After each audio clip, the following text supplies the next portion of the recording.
Hace unos días recibimos la visita de la relatora especial sobre el impacto negativo de las medidas coercitivas en el disfrute de los derechos humanos. Es una visita que venimos solicitando ya desde hace tiempo, las organizaciones sociales que venimos trabajando en el tema del impacto o cómo se ha visto, digamos, en los últimos tiempos, cuáles han sido las causas de la crisis económica que vivimos en la actualidad, y una de esas causas, como nosotros las hemos ligado fundamentalmente a la aplicación de estas medidas coercitivas, es que hemos solicitado a las Naciones Unidas, hemos solicitado al gobierno de Venezuela que invite a esta relatora especial, y esto está enmarcado también digamos, en una agenda de visitas de los relatores especiales de Naciones Unidas a Venezuela y en un compromiso del gobierno de Venezuela en agendar la visita con las distintas relatorías, ¿no? Esta es la segunda visita. Hace 2 años recibimos también la visita del relator especial sobre un orden democrático y equitativo internacional, el profesor Alfred Sayed, quien también emitió un interesante informe sobre la situación de Venezuela y donde dejó plasmado, al igual que la relatora, que la situación económica difícil que vivimos en nuestros días tiene una relación directa con la aplicación de estas medidas coercitivas en el disfrute de los derechos humanos.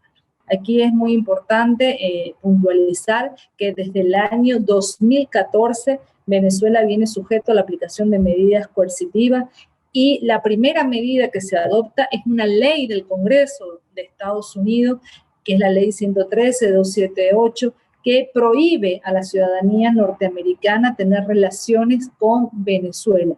Y no solamente a los ciudadanos, sino a las empresas, a las distintas, digamos, actores sociales, políticos, económicos del país, tener relación con Venezuela. Pero también en esa medida, en esa ley del Congreso, se aplican serias restricciones a Petróleo de Venezuela, que es la principal empresa del Estado venezolano, la que produce más del 95% de las divisas que requiere el país para la inversión social, y también aplica serias restricciones al Banco Central de Venezuela, que a través del cual, digamos, se hacen todos los intercambios y las transacciones del país, ¿no? A partir de allí empieza un plan sistemático de aplicación de medidas y de ataques a la economía del país desde el gobierno de Estados Unidos, pero también a través de sus aliados. Nosotros como organización social hemos venido sistematizando la aplicación de estas medidas y hemos podido detectar hasta la fecha que más de 100 medidas se han dictado de manera formal, es decir, que están sustentadas en una ley, en un decreto, en una orden ejecutiva, en un reglamento. Y más de 400 medidas que se han dictado de manera, digamos, que no están sustentadas en un instrumento jurídico, sino simplemente por un acto unilateral, tanto de un gobierno como de una empresa o de una instancia,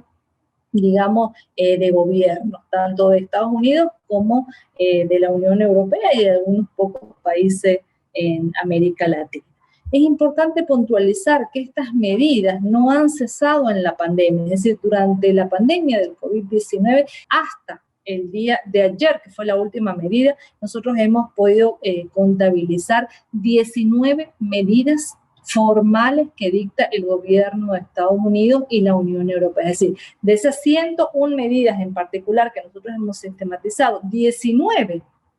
es decir, casi el 20% de las medidas se dictan durante la pandemia, y eso efectivamente causa, digamos, una disminución de las capacidades del Estado venezolano y de la sociedad en general para hacer frente a esta pandemia tan dura que nosotros vivimos a nivel mundial, pero que en un país bloqueado se vive de una manera más fuerte y el impacto es más fuerte. Por ejemplo, nosotros logramos superar,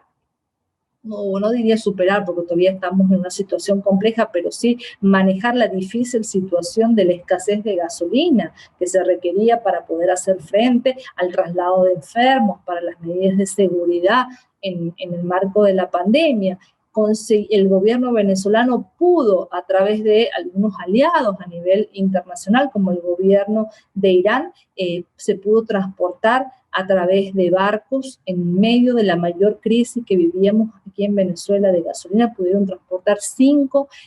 cargueros de Irán a Venezuela, y resulta que esos buques fueron sancionados por el gobierno de Estados Unidos, pero no solamente los buques, también los capitanes de los buques sufrieron fuertes medidas coercitivas,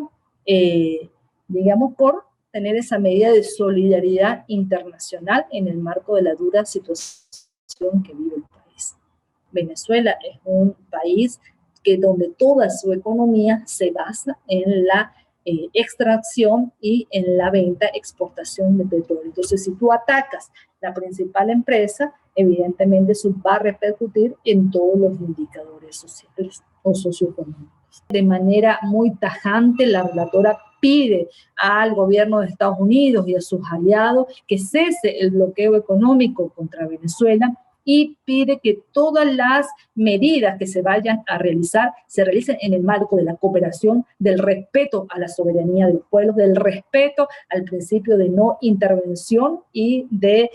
canalizar todo a través del multilateralismo. Y pide una cosa más, que es que se devuelvan el dinero retenido en los bancos internacionales, dinero que pertenece al Estado venezolano y en consecuencia al pueblo venezolano.